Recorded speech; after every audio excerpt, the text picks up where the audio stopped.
If you do any sort of power carving with something like this, or even some wood turning, you'll go through a whole bunch of these 2-inch sanding discs. Problem with 2-inch sanding discs is they're actually pretty hard to find. Only some specialty stores will stock them.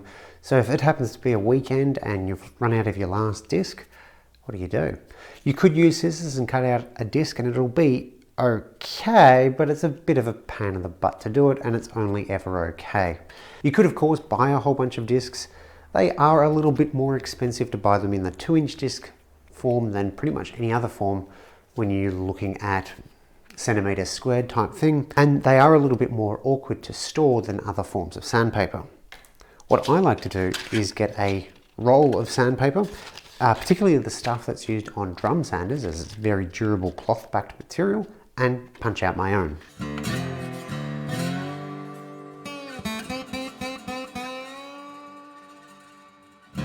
What you'll need is a piece of hardwood that you can put into your vise. This is going to be sacrificial. I've got a little cleat on mine so that when I'm pounding on it, it's going into the workbench. And you'll also need a couple of punches. So these are wad punches. This is a 6mm wad punch for the center, and for the actual disc, a 2-inch wad punch. These can be had, the small ones can be had in a set for not very much money. The larger one you'll buy individually. I think this was about $25. Sounds a little bit expensive, but the savings add up pretty quickly. Get your roll of sandpaper. This happens to be 80 grit. Mini sledge is good for this.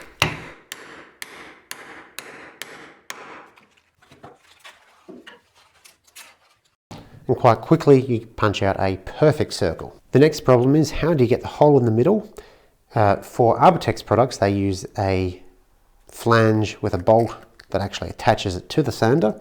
That keeps it in position without needing hook and loop and gives it a fair bit of flexibility. So in this case, you could just eyeball it. That's generally what I do, and you can get pretty accurate. But I've also printed out a 2-inch circle with a 6mm hole in the middle. So I can line that up with the edge.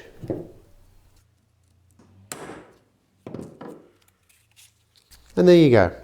Very quick and easy way to make a 2-inch sanding disc. Now I can take that disc, the bolt and the flange, that then goes onto the backer pad, and then that screws onto the contour sander. You might think, why don't I just use hook and loop sandpaper instead? Still go for the punch, but don't need the hole in the center. That's because, generally speaking, power carving will produce a bit more friction, which results in more heat and tends to melt the hook and loop.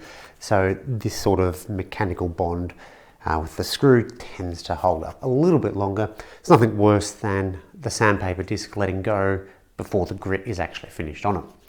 If you don't feel like buying a 2-inch punch, you can buy a piece of pipe and sharpen the inside of it and use it in the same manner. But the punch wasn't overly expensive.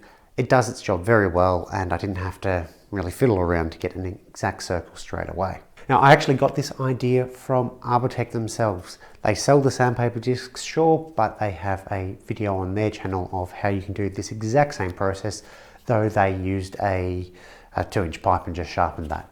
This is a quick one. Hopefully it'll help some of you out there. Thanks for watching.